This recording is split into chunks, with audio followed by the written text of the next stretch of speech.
ETF index mutual funds నేర్చుకుని stock మార్కెట్లో రాణించాలనుకుంటున్నారా? వెంటనే ఈ నెంబర్కి కాల్ చేయండి.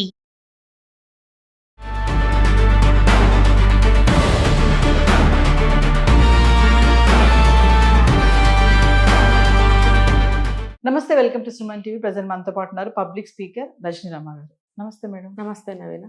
Madam, Nandu's world scam already చాలా నడుస్తుంది, ట్విస్ట్ల మీద ట్విస్ట్లు వస్తున్నాయి.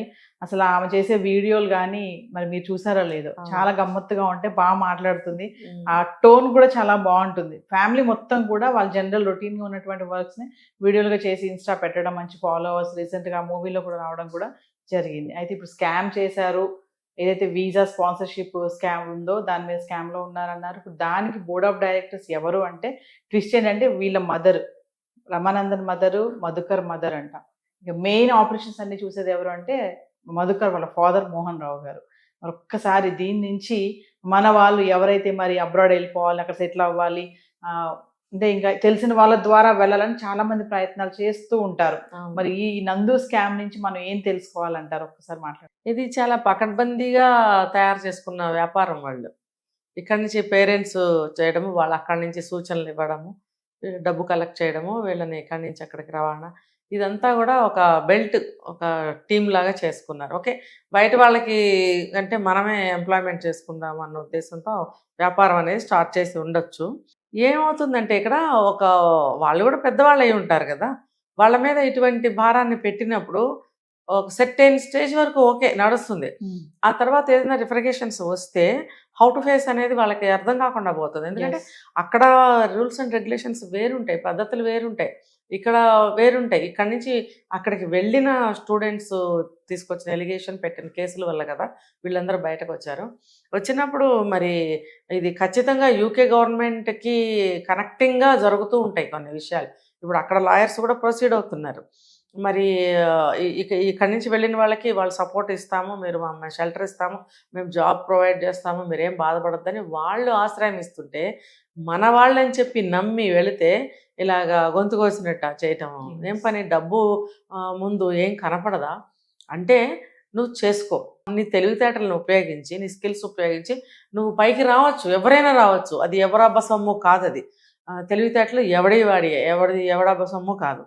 నీ తెలివితేటలు అలా ఉన్నప్పుడు దాన్ని చక్కగా మలుచుకొని మంచిగా టర్న్ చేసుకుని వెళ్ళాలి. ఎక్కడ నువ్వు బయటపడిపోయే విధంగా చేసుకుని అల్లరైపోయి అంటే ఏంటంటే ఒక పాయింట్ దగ్గర ఏమవుతుందంటే కళ్ళు నెత్తికెక్కుతాయి కదా, ఫేమస్ అయ్యాక కొంచెం నలుగురు గుర్తిస్తున్నారు అనగానే కళ్ళు నెత్తికెక్కుతాయి అనమాట.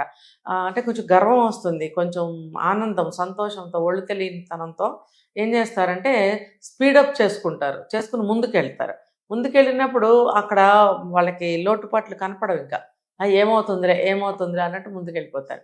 ఆచితూచి అడుగు వేయాల్సిన అవసరం ఎంతైనా ఉంటుంది. ముఖ్యంగా వేరే కంట్రీస్లో మనం ఉన్నప్పుడు, వేరే కంట్రీస్తో నేను ప్రతి దాంట్లో చెప్తాను, మనం ఎక్కడ ఉండి ఏం చేస్తున్నాము అని అంటే ఆ పక్కన ఉన్నదానికి ఎటువంటి అంతరాయం కలగకూడదు, నష్టం జరగకూడదు ఒక సమాజానికి.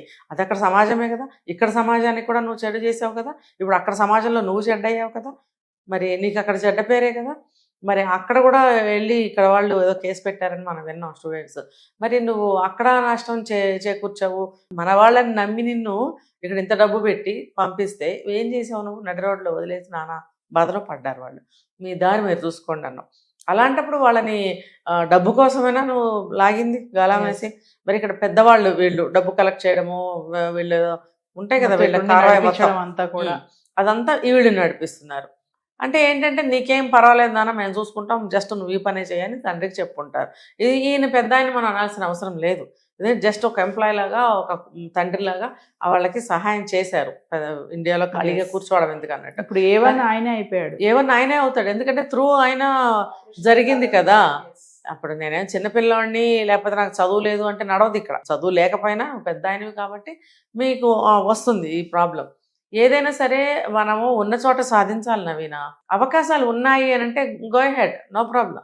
కానీ ఇక్కడ ప్రాబ్లమ్స్ అనేకం మన కళ్ళ ముందు కనిపిస్తున్నప్పుడు, ప్రజెంట్ సిచ్యువేషన్ అన్ని కంట్రీల్లోనూ దాదాపు ఉంది. అలాగే ఉన్నప్పుడు మనం అంత డబ్బు పెట్టి అక్కడికి వెళ్ళి నానా కష్టాలు పడి కన్నీళ్లు మిగిల్చుకోవాల్సిన అవసరం లేదు.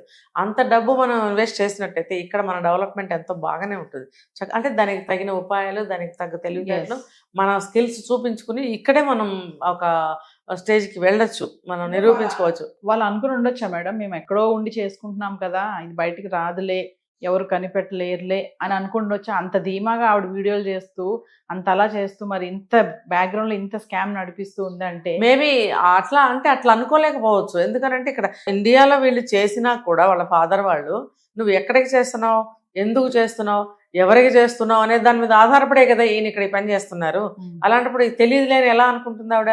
ఒకటైతే అనుకుని ఉంటుంది, ఏం కాదులే, మేము అన్ని జాగ్రత్తలు తీసుకున్నాము, మేమంతా అప్రూవల్ తీసుకున్నాము, ఆవిడకి ఏమేమి ఉన్నాయో భరోసాలు మనకు తెలియదు, దాని ప్రకారం ఆవిడ ముందుకెళ్ళింది. అయితే ఒక స్టేజ్ వచ్చిన తర్వాత ప్రతి అడుగు జాగ్రత్తగా వేయాలి. ఇప్పుడు నెక్స్ట్ నాకేమన్నా అవుతుందా, మనం తీసుకోవాల్సిన జాగ్రత్తలు ఏంటి, 1కి 4 సార్లు కన్సల్ట్ చేసి, అంటే ఎక్స్పర్ట్స్ ఉంటారు ప్రతి దానికి కూడా, వాళ్ళని కన్సల్ట్ చేసి దాన్ని గమనించి వాళ్ళు ఎలా ముందుకెళ్తున్నారు, మనం వేరే దేశస్తులు, మనం అక్కడ వాళ్ళం కాదు, మనం ఇది ఫాలో అయితే మనకేమన్నా ప్రాబ్లం వస్తుందా, ఇవన్నీ కూడా ఆలోచించుకుని దిగాలి. వాళ్ళు చెప్తాం కదా దిగే ముందు లోతు ఎంతో తెలుసుకోవాలని. మరి అదంతా తెలుసుకోకుండా గుడ్డిగా వెళ్ళిపోవడమే కాకుండా తప్పించుకునే ప్రయత్నాలు చాలా చేశారు. ఏది ఎవరికి నష్టం కలిగినా కన్నెర్ర చేసినా ఆగరు, నవీన ఆగరు. ఎందుకంటే వాళ్ళ అంత చూసేవరకు వదిలిపెట్టరు జనం. ఇప్పుడు ఆవిడ అంత దూరం తెచ్చుకుంటున్నారు కాబట్టి దిగమనేవాడిది ఎప్పుడు తప్పు కాదు, దిగేవాడు ఆలోచించుకోవాలి లోతెంతని. కాబట్టి వీళ్ళు వెళ్ళాలనుకునే వాళ్ళు ఆలోచించుకోవాలి. ఇక్కడ అందరినీ వదిలిపెట్టుకుని అప్పులు చేసుకుని ఆ డబ్బులన్నీ ఇంకొకళ్ళ చేతిలో పోసి అక్కడికి, అప్పుడు నువ్వు జెన్యూన్గా వెళ్ళు. ఇది జెన్యూనిటీ ఉందా లేదో నీకు తెలీదు. అంటే కొంతమంది ఉంటారు కదా మేడం, మన వాళ్ళు ఉన్నారు, మన తెలుగు వాళ్ళు, వాళ్ళ ద్వారా అయితే మనకి ఈజీగా అయిపోతుంది, ఎటువంటి ఇబ్బందులు ఉండవని నమ్మి వెళ్ళే వాళ్ళు కొంతమంది ఉంటారు. అది కూడా నీకు ఏదైనా నామినల్ ఫీజులు కట్టాలా, ఏదైనా పేపర్స్ ప్రొడ్యూస్ చేసి లేకపోతే సబ్మిట్ చేయాలా, అలాంటివి అంతవరకు పర్వాలా. డబ్బులు నువ్వు కట్టలు తీసుకెళ్ళి వాళ్ళకి ఇస్తున్నావు అని అంటే ఇది ఆలోచించాల్సిన విషయము. మనవాళ్ళు అయితే మనవాళ్ళు, వాళ్ళ మనుషులు, వాళ్ళ డబ్బు మన వాళ్ళని పరాయి వాళ్ళని చేస్తుంది. డబ్బు అనేది డబ్బు దగ్గరే ఉంది ఎక్కడైనా కూడా తమాషా. కాబట్టి నువ్వు ఇంత డబ్బు కడుతున్నప్పుడు చాలా ఆలోచించుకోవాలి, ఇంత డబ్బు కట్టడం మన అవసరమా, ఆవిడకి అక్కడ అంత వర్త్ ఉందా, ఆవిడ మన జీవితాన్ని నిలబెట్టేంత ఇది ఆవిడకి అక్కడ ఉందా అనేది కూడా మనం ఆలోచించాలి. ఏదో మాటలు నమ్మేసి గుడ్డిగా వెళ్ళిపోవడం కాదు. చాలా ఈ కన్సల్టెన్సీలని నమ్ముకునే వాళ్ళు పాపం చాలామంది అనేక రకాలుగా బాధలు పడుతున్నారు. ఇది మీరు ఆలోచించుకోవాల్సిన విషయము. డబ్బులు ఎవరికి ఊరికే రావు, ఇంకొకటి కష్టపడింది ఎవరికి రూపాయి రాదు. కాబట్టి ప్రతి ఒక్క రూపాయి ఎలా వచ్చింది అనేది మీరు ఆలోచించుకోవాలి. ఒక రూపాయే కాదు, ఏదైనా స్వయం కృషిని నమ్ముకోండి, మీ స్కిల్స్ని నమ్ముకోండి, ఉన్న చోటనే మీరు అభివృద్ధి చెందడానికి ప్రయత్నించండి. అందరి ద్రాక్ష పులుపు అంటారు కదా, దాన్ని ఎగిరి పట్టుకొని కోసి తింటే పుల్లగానే ఉంటుంది, ఏది అమృతం పోసి తీయగా ఏమి ఉండదు. కాబట్టి అలా ఆకాశానికి నిచ్చెనలు వేయడము, అందరి ద్రాక్ష పండు కోసం ఎగరటం లాంటివి చేయకుండా ఉన్న చోటనే మీరు డెవలప్మెంట్ని వెతుక్కోండి.